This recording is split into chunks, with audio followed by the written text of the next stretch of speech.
और अभी मैं संग्राम को ये सब इसलिए बोल रही हूँ और इसकी वीडियोस भी इसलिए बना रही हूँ क्योंकि मुझे नीना गुप्ता की एज में जाके थोड़ा काम करना है। मुझे अभी काम करना है, मुझे सास का काम थोड़ा करना है, निरूपा रॉय का रोल थोड़ा करना है, मेरे को अभी काम करना है। तो इसलिए हाथ पैर मारने की कोशिश कर रही हूँ बिकॉज मुझे सिस्टम समझ पड़ गया है। ये लोग समझते हैं कि एक औरत जिसका माइंड है वो बेवकूफ़ है, वो कैरेक्टरलेस है, उसका कोई वजूद नहीं है बिकॉज उसका माइंड है। क्योंकि योगी जी का कोई आर्टिकल था ना बहुत सालों पहले, अगर उसने खुद बोला था या उसके एडवाइज़र ने उसको बोलने के लिए बोला था कि भैया औरतों की एनर्जी डाइवर्ट करनी पड़ती है, अदरवाइज वो नाश कर सकती है। ये आप दुर्गा माँ के बारे में बोलो ना, ये आप सीता माता के बारे में बोलो ना, बिकॉज आपने ये सब स्टेटमेंट्स किए हैं या आपके एडवाइज़र ने आपको बोला है ये सब बोलने के लिए, तो जाके हमारे दिमाग में भी आपके बारे में ये छवि है। ठीक है, अगर राहुल गांधी का एडवाइज़र उसको बोलता है गलत शब्दों का प्रयोग करने के लिए, तो योगी का एडवाइज़र भी उसको ये सब बोलने के लिए बोलता है। मगर दोनों में बुद्धि तो है ना कि वो क्या बोल रहे हैं वो समझ के बोले। नीना गुप्ता की एज में आके थोड़ा काम करना है, निरूपा रॉय का रोल थोड़ा करना है लाइफ में। So that's why now I am going all out because वैसे भी कुछ हो तो रहा नहीं है ना मेरे अनुसार। जब मेरे अनुसार कुछ हो नहीं रहा है, 3 साल बैठ के मैंने देख लिया, तो फिर ठीक है, अब जो मेरे को सही लगता है मैं करूँगी। संग्राम अपना करे, मैं अपना करूँगी। बिकॉज उसने भी तो अपना मुझे चेहरा दिखाया ना शादी के बाद, जो पहले नहीं था। पहले काफ़ी डोसाइल था, शादी के बाद वो मेरे पे अटैक कर रहा था ना हर जगह। अदरवाइज़ मेरे को दुबई में वीडियो बनाने की ज़रूरत नहीं थी ना, यूएस में वीडियो बनाने की ज़रूरत नहीं थी।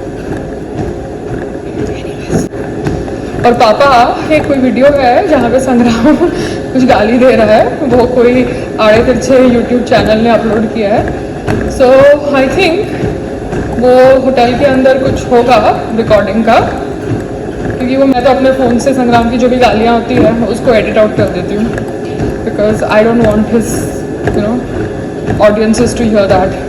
बग था या क्या था, या कोई बाजू में खड़े होकर मोबाइल से रिकॉर्ड कर रहा था, क्योंकि ये यूएस का फुटेज है। जब मैं वो फैशन शो में गई थी ना, जो फैशन शो में वो औरत, नकली डिज़ाइनर मुझे शीशे के सामने नंगा होने को कह रही थी। अरे तू शीशे के सामने नंगा हो भैया, लेना देना नंगा शीशे के सामने हो, सेक्स शीशे के सामने कर, आई एम नॉट इंटरेस्टेड ना। तो मुझे कैसे बोल सकती है, मेरी मर्जी, मैं कहाँ पे नंगी हूँ। So that was the thought process.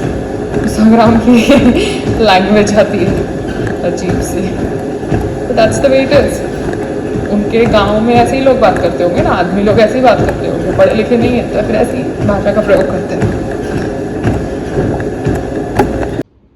कुछ नहीं मम्मी, इसका कोई वीडियो आया है कोई छोटे मोटे चैनल पे, पता नहीं कैसे आया, क्योंकि मैं तो इसकी सारी गाली वाली एडिट आउट कर देती हूँ क्योंकि इसकी ज़बान ही ऐसी है। क्योंकि आईआरटी शो में भी ये गालियाँ ही देता था, मगर वहाँ पे बीप बीप बीप होता था, तो मैं तो इसकी गालियाँ मेरे वीडियो से एडिट आउट कर देती हूँ। बट कोई वीडियो आया है जहाँ पे उसने कोई गाली दी है मुझे, बिकॉज इसकी भाषा ही ऐसी है घर के अंदर, बाहर उसकी भाषा अलग है, घर में अलग भाषा है। ये दूसरी बात है कि उसका कैरेक्टर वैसे ख़राब नहीं है, वरना करिश्मा कपूर ने तो अपने हस्बैंड के ऊपर इल्ज़ाम लगाया था कि वो तो उसको दूसरे आदमियों के साथ सोने के लिए कह रहा था। तो इसका वैसे कैरेक्टर ख़राब नहीं है, तो आदमी शौक में है इसकी ज़बान से, बट तो भी शादी निभा रहा है because what else to do. You fucking got married after 12 years, so you will pull till you can pull। Cricketer की वाइफ तो नहीं हो ना जो 1-2 साल शादी करती है, 4-5 करोड़ एलिमनी में लेके चली जाती है। तो वो जो 1-2 साल शादी करती है, कौन है वो कोरियोग्राफर जो कोई भूत के पिक्चर में आइटम सॉन्ग कर रही थी, कोई क्रिकेटर की बीवी थी, तो उसने अगर शादी करी पैसे के लिए, तो उसको 2 साल के बाद उसकी एलिमनी मिल गई, तो she is now some high class prostitute only, जो बीवी बनी 2 साल के लिए सेक्स करा हस्बैंड के साथ, और फिर अभी एलिमनी लेके चली गई 5 करोड़ का। सो औरत को तो people treat like that only ना।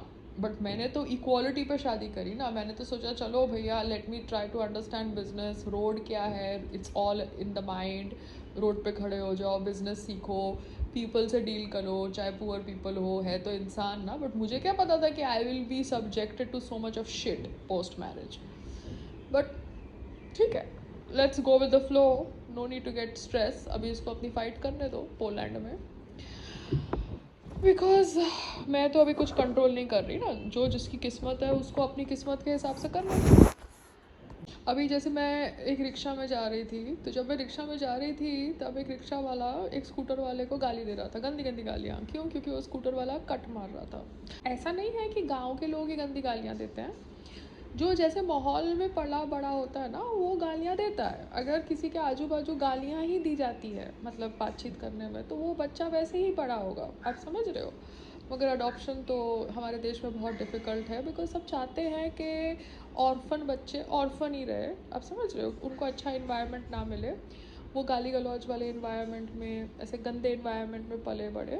बिकॉज उस दिन मैं टैक्सी में जा रही थी, तो एक बाइक वाला टैक्सी वाले को गलत गालियाँ दे रहा था। अगले उसके पहले दिन कभी मैं रिक्शा में जा रही थी, तो रिक्शा वाला अनपढ़ था, मगर वो बैठ के गालियाँ दे रहा था कोई स्कूटर वाले को। तो गालियाँ देना तो I think it is very environmental upbringing.